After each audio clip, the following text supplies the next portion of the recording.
what they call the social credit system. If any of these family photos, if any of your activities online, if your purchases, if your associations, if your friends are in any way different from what the government or the powers that be of the moment would like them to be, you're no longer able to purchase train tickets. You're no longer able to board an airplane. You may not be able to get a passport. You may not be eligible for a job. You might not be able to work for the government. All of these things are increasingly being created and programmed and decided by algorithms.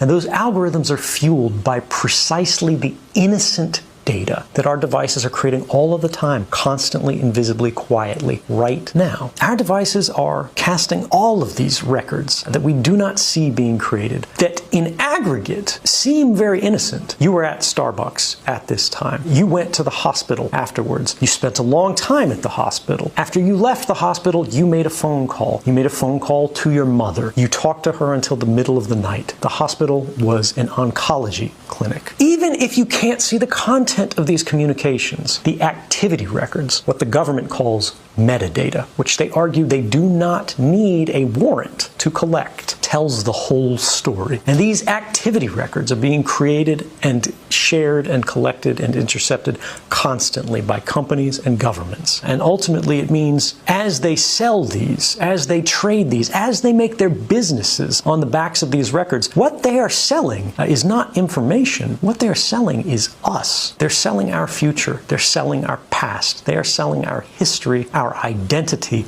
and ultimately they are stealing our power and making our stories work for them.